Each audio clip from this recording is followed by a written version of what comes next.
The concept that we have in this program is to increase crop productivity of the schools in Zimbabwe so that they can have food enough to feed their students and even surplus that they can sell so that they can cater for other needs of the schools.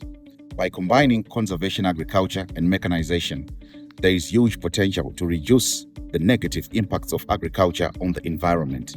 Conservation agriculture is based on three principles: minimum soil disturbance, diversification of cropping systems, as well as covering the soil using organic material. Of the schools that we have assessed so far, their situations are totally different.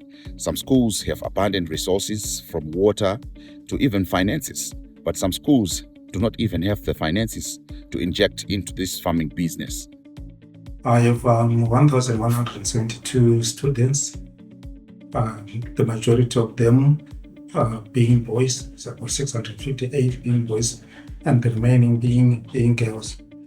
We want to embrace the program that Imagination Africa is bringing to us.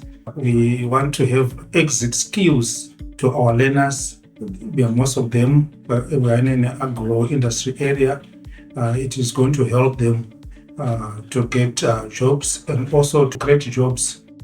Imagination Africa, we are primarily focusing on developing entrepreneurship and linking it to education, not only for our learners, but also introducing entrepreneurship into schools themselves.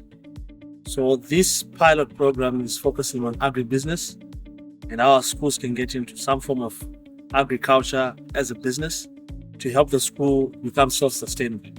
And they're not only relying on school fees and not only relying on parents for some form of income generation for the school.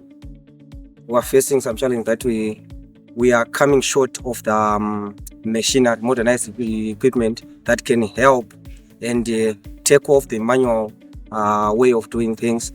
So the coming in of the program, this program we are bringing you guys, it's going to give the adequate exposure to our children so that they understand what mechanism is going to bring to our agriculture as we contribute to the bigger picture of the economy of the country. The biggest problems that the country is faced with currently is youth leaving the sector of agriculture. And I hope that the work we are doing at school level can really encourage the next generation of farmers to stay in the industry and know that farming as a business is something that they can aspire to. Now, as a school, we face two main challenges: shortage of water and also underutilized land. We want water as a boarding school. The boarding facilities run because of water. So if we do not have enough water like what it is at the moment, that's a serious challenge. We also have underutilized land. So if all the land that we have at the moment is fully utilized, we will alleviate so many problems. We will be able to grow crops like maize, diversify, do poultry, cattle breeding. So we are quite excited to be getting into this pilot project and building all the necessary pieces to see it through. Working together as well with that whole ecosystem that also brings in finances, off-takers of the produce, and seeing the school generate some form of income. So looking forward to how this project really takes off into school.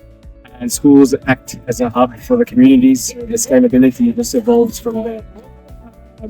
And we've already seen a lot of people, a lot of teachers themselves want to get into farming, mechanize their operations. So with the school being the focal point of communities, we hope that it just acts as an accelerator for the surrounding communities to get involved and get mechanized. How do we assess the progress that we are going to make with these different schools? We're going to have what we call a baseline survey. This baseline survey gives us the critical information of the current conditions of the schools, and later on, after a couple of years or a couple of seasons, we're then going to come back and see if the productivity has increased due to the program that we are introducing to them.